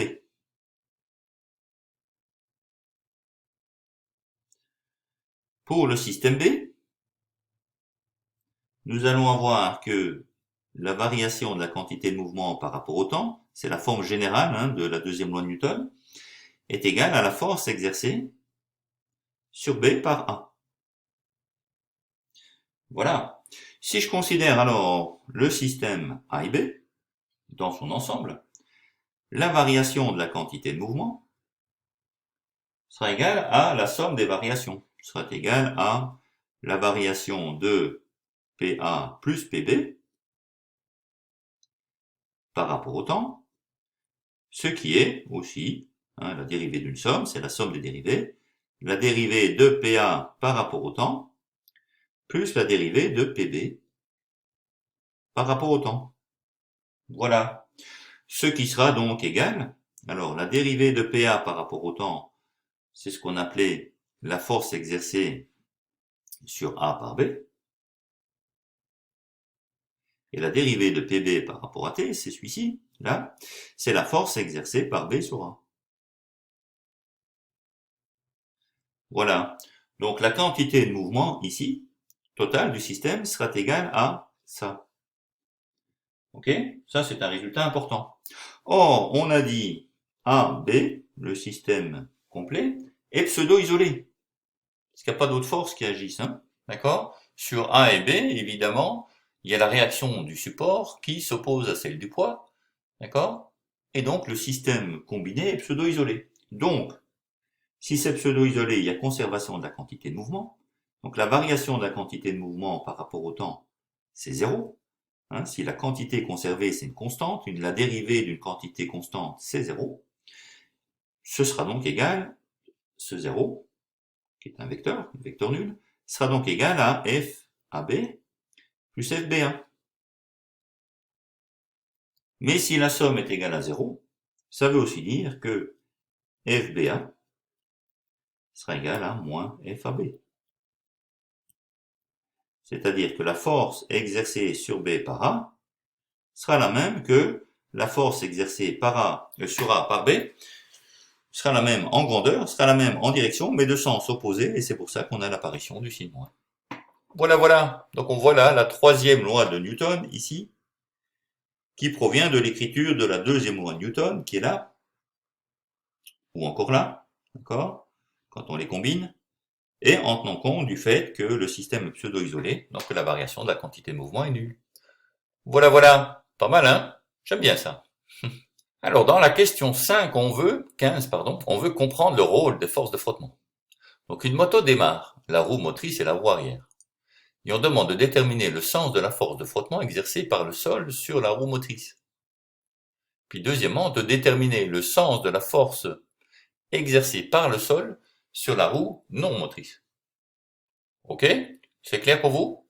Eh bien, allez-y. Arrêtez la vidéo, papier, crayon, et résolvez ceci. Alors, allons-y. Donc, la roue motrice propulse la moto. D'accord? Donc, à son niveau, la force exercée par le sol doit donc être exercée vers l'avant. Troisième loi, la roue exerce sur la sol une force dirigée vers l'arrière, force qui peut éjecter des cailloux.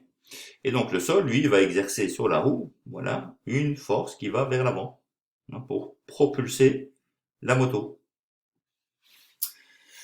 La roue non motrice, elle, frotte sur le sol. À son niveau, la force exercée par le sol freine la moto. Donc elle est dirigée vers l'arrière. Voilà, donc là on aura une force motrice, et là on aura la force de frottement. Remarque, la somme de ces deux forces est dirigée dans le sens du mouvement, bien sûr. La force motrice, elle agit dans le sens du mouvement, puisque c'est celle qui vous fait avancer dans cette direction. Et la force de frottement, elle s'oppose toujours au mouvement que vous effectuez. Voilà, voilà. C'était clair?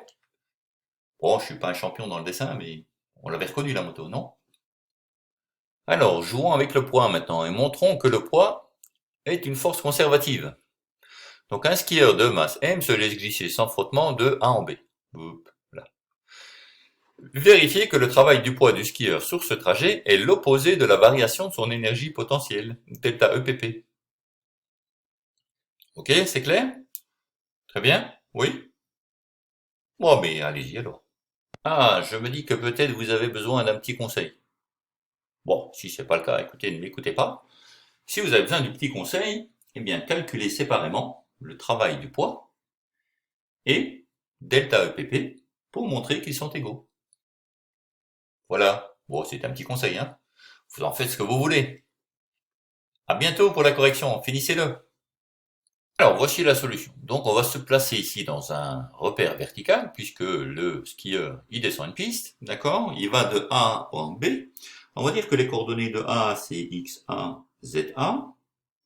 Hein, je devrais appeler ça Z. Z comme coordonnée verticale et X ici. Voilà, B a pour coordonnée XB, ZB. Et évidemment, ce skieur, il est soumis à son poids. Donc partout, là, quand il descend, il est soumis à son poids, qui est une force qui agit vers le bas, vers le centre de la Terre, et qui aura donc pour composante, elle, le vecteur P, ce sera, alors suivant X, ben ça n'agit pas, puisque ça agit vers le bas, donc le poids a une composante X qui est nulle, et a une composante suivant Z qui est opposée à l'axe des Z que j'ai choisi, donc ce sera moins P. Voilà. Donc le repère étant placé et les choses étant mises dedans, on peut alors calculer le travail. Donc le travail effectué par le poids pour aller de A à B, qu'est-ce que ce sera? Alors si c'était simplement ici un déplacement qui allait en ligne droite, on écrirait simplement que c'est le produit scalaire du vecteur P par le vecteur AB, puisqu'on effectue un déplacement AB. Simplement ici, le déplacement n'est pas tout à fait en ligne droite, donc il faut le décomposer en plein de petits morceaux. Alors pour faire ça, vous verrez une notion un peu plus tard qui s'appelle l'intégrale, qui veut dire qu'il faut intégrer, c'est-à-dire sommer les petits morceaux de A à B, sommer tous les petits morceaux du produit scalaire du poids par les petits déplacements qui seraient rectilignes, d'accord? Tel que celui-ci. Donc je vais avoir ici un petit déplacement delta L qui est là, d'accord? Et sur ce petit morceau qui est rectiligne, je pourrais dire que le travail c'est P fois delta L. Et puis je vais additionner tous ces petits morceaux le long de la trajectoire qui va de A jusqu'à B. Et je vais avoir ce qu'on appelle ici l'intégrale de A à B de P fois delta L. Ok. Je vais vous montrer une autre façon de jouer à ça encore. Alors, le poids ne dépend pas de l'endroit où on est sur la courbe, donc le poids est toujours le même, je peux le sortir de ça, et ça va donc faire le produit scalaire de P fois l'intégrale de A à B de delta L, et delta L, ben, c'est les petits déplacements qui me permettent d'aller de A à B. Au total, eh bien, ce que sera fait comme déplacement, c'est tout le déplacement AB. Voilà, donc je reviens finalement à un déplacement P fois B, produit scalaire du poids, fois le déplacement qu'il faut pour aller de A à B. D'accord? Ce qui fait donc 0 suivant x fois xb moins xa, produit scalaire de deux vecteurs, d'accord, et exprimé dans le plan. J'ai les composantes de x qui sont multipliées, plus les composantes suivant z qui vont être multipliées, et les composantes suivant z, c'est moins p fois, eh bien, zb moins za. Puisque le vecteur AB qui est là a bien pour coordonnées xb moins xa, d'accord, virgule, zb moins zeta. Voilà, ce qui me permet d'écrire ça. Ce qui fait donc, alors, 0 fois xb moins xa, ça fait 0. Moins p fois zb moins zeta, ben, c'est évidemment la même chose. Hein. Ça va être moins p fois zb moins zeta. Voilà. Ça, c'est le travail qu'il faut pour aller de A en B. Et ce qu'on voit, évidemment, c'est que ce travail est égal à quoi?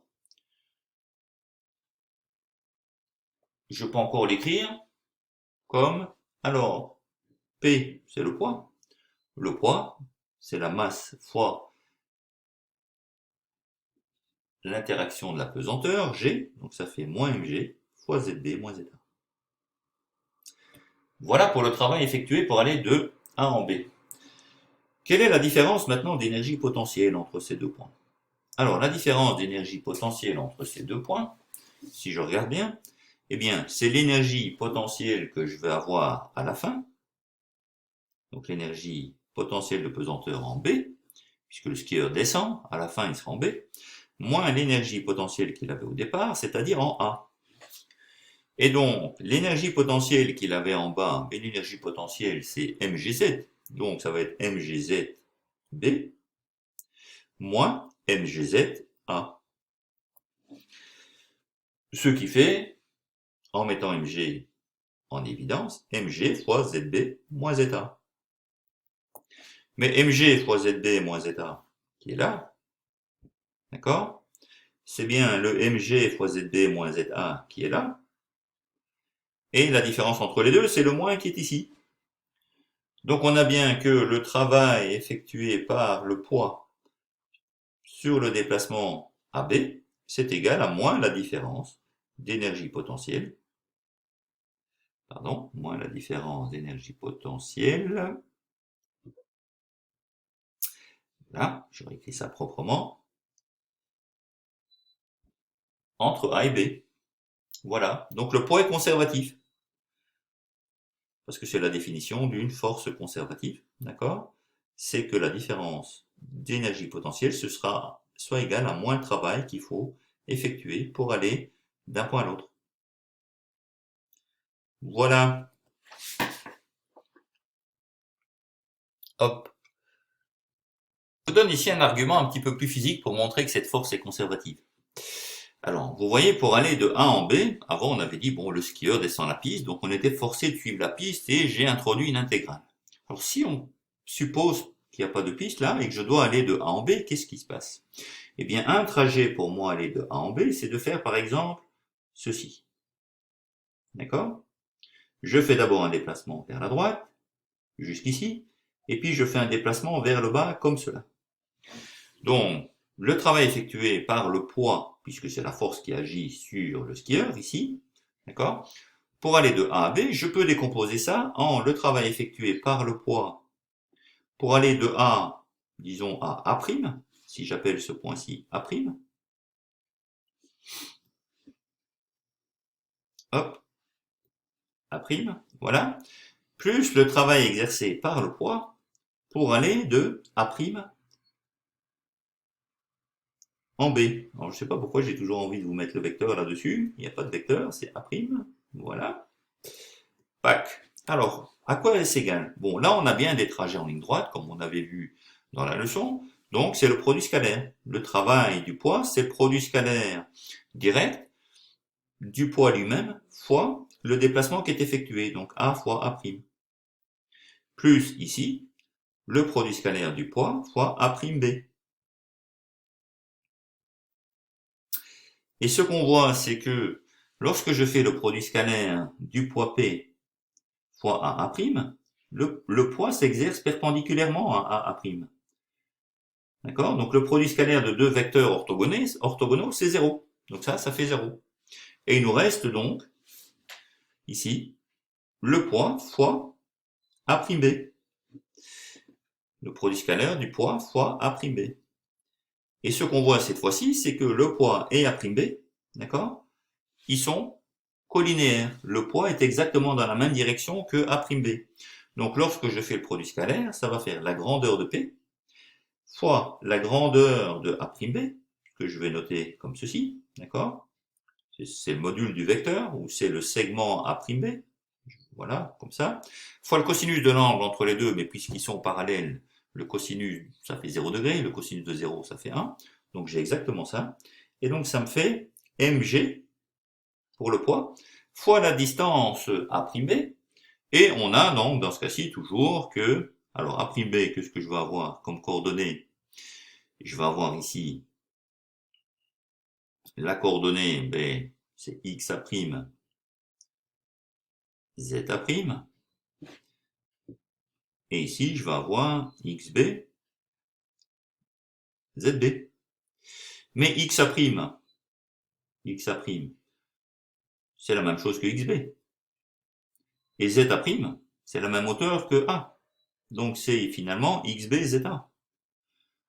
D'accord? Donc lorsque je regarde dans la direction ici verticale, ce que je vais avoir comme distance A'B, c'est la différence des distances entre zeta et zb. D'accord? Donc ça va faire mg fois zeta moins zb. Et donc en revenant à ce que j'avais vu avant, c'est bien égal à moins delta EPP, moins la variation d'énergie potentielle qui était complètement suivant Z. Voilà. Et donc on a montré effectivement que si on ne tenait pas compte du fait qu'on devait descendre selon la piste, mais qu'on choisissait son chemin, on pouvait choisir un chemin tel qu'il y ait une composante qui soit perpendiculaire à la force qui agit, et donc ça ne donne pas de travail, ça ne donne pas lieu à un travail, puisque le produit scalaire de deux vecteurs perpendiculaires ou orthogonaux est égal à 0. Et pour la composante qui est parallèle à la force, eh bien là, on a un produit scalaire qui nous donne directement le produit des grandeurs des vecteurs. Et on trouve que c'est bien égal à la différence d'énergie potentielle. Ça veut dire aussi que quand j'étudie un problème tel que celui-là, je peux aussi faire, regardez, des petits déplacements comme ça. Ça ne changera rien non plus. Au final, toutes les composantes ici parallèles, perpendiculaires, pardon, toutes les composantes perpendiculaires au poids donneront un travail nul, et toutes les composantes qui sont parallèles au poids, comme ceci, donneront un travail qui va compter directement comme le produit du poids fois la petite distance qui est parcourue, et donc va compter intégralement. Et on voit donc que ces petites distances qui comptent, c'est exactement les distances qui sont dans la direction verticale, qui sont celles qui sont comptées dans la différence d'énergie potentielle.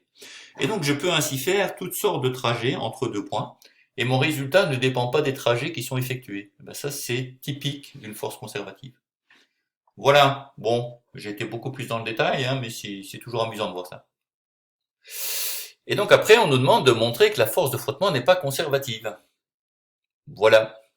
Eh bien, déjà dans l'exercice précédent, je tiens à faire la remarque avant de faire l'énoncé là, tant que les skieurs ne subissent pas de force de frottement de la neige, d'accord, pour descendre la piste, les petits schémas que vous avez faits, avec les lignes droites, etc., s'appliquent. Mais s'il y a des forces de frottement, évidemment, ça va plus fonctionner de la même façon. Et on va le voir sur cet exemple. Donc on pousse successivement la même voiture miniature de A jusqu'en B, en suivant deux chemins différents, celui-là et celui-là. La force de frottement est supposée constante et tangente à la trajectoire tout au long de ces deux trajets. De longueur respective, AB est égal à L, ça c'est la ligne droite, et sinon est égal à AA' plus A'B plus B'B, qui est égal à L'. Montrer que la force de frottement n'est pas conservative, ça veut dire que la force de frottement qui va agir dans un cas ou dans l'autre ne sera pas la même. Et donc, on a une force qui dépendra du trajet, contrairement à ce qu'on a vu avant. Et cette force-là ne travaillera pas de la même façon. Les travaux effectués ne seront pas égaux et donc ne seront en particulier pas égales à moins delta E P. Ok? Vous voyez ce qu'il faut faire? Je l'espère. Et on se voit tout de suite après pour la solution alors. Alors, par définition, le travail d'une force de frottement, c'est un travail résistant, car une force de frottement s'oppose toujours au déplacement. Donc si on effectue le trajet en ligne droite suivant le parcours 1, ben, le travail effectué le long de AB, d'accord, suivant le trajet 1, ce sera moins la valeur de la force de frottement fois le déplacement qui va de A à B. D'accord? Et comme la force de frottement agit directement sur la ligne AB, voilà, quand je fais le produit scalaire, j'ai le produit des valeurs multiplié par le signe négatif parce que la force de frottement est dans l'autre sens. Et comme la longueur de AB est égale à L, j'ai moins Fl. Voilà ce que ça vaut dans un cas. Pour le trajet suivant la deuxième route, je vais avoir force de frottement qui s'oppose au déplacement selon AA', plus la force de frottement qui est de nouveau opposée au trajet qui fait A'B', plus la force de frottement qui est de nouveau opposée au trajet qui va de B' à B. Voilà, vous voyez, c'est un petit peu la façon dont j'avais procédé juste avant, hein, c'est très simple. Hop, j'efface ceci qui est un petit peu, voilà, qui nous gâche la vue. On va en mettre F. Et donc je vais avoir quoi? Et je vais avoir, en mettant moins F en évidence, je vais avoir moins F fois la distance à A', plus la distance A'B', plus la distance B'B. Et la somme de ces distances, on nous a dit que c'était égal à L'. Donc c'est moins F fois L'. Et sur le dessin, on voyait clairement que L' est plus grand que L. Donc on aura que le travail effectué pour aller de A à B suivant le trajet 2, d'accord, sera plus grand que le travail effectué pour aller de A à B suivant le trajet 1. Et donc le travail de la force de frottement dépend du trajet suivi. Ben, c'est ce qu'on appelle une force non conservative. Voilà. Donc le travail dépend du chemin suivi. La force de frottement n'est pas une force conservative. Et ça, c'est toujours vrai. Voilà. Et dans le cas du skieur, il y a une force de frottement, hein, de l'exercice précédent, il y a une force de frottement, mais on l'a négligé dans le problème. Ok, donc on pouvait choisir a priori n'importe quel chemin et ça fonctionnait. Voilà, voilà. Alors, vous pouvez faire un grand ouf. Ça y est. Là, on a fini les méthodes. Donc, on a fait 17 exercices dans ces méthodes. Ça veut dire qu'on a bien balayé, hein. On a balayé large un petit peu tout ce qui avait été vu au niveau de la mécanique cette année. C'est très bien, là c'est fait. Et on va passer tout de suite, reposez-vous entre temps, on va passer aux exercices où c'est vous qui allez vous exprimer essentiellement. D'accord? Là, vous n'aurez plus de conseils. Alors c'est un gros chapitre, je vous le répète. Bon, donc vous le faites en plusieurs fois, hein. N'essayez pas de tout faire en une fois parce que vous allez en avoir un peu marre, je pense, hein. Donc revenez plusieurs fois de suite, hein, plusieurs jours différents. Voilà. À bientôt pour les exercices. Reposez-vous un peu. Au revoir.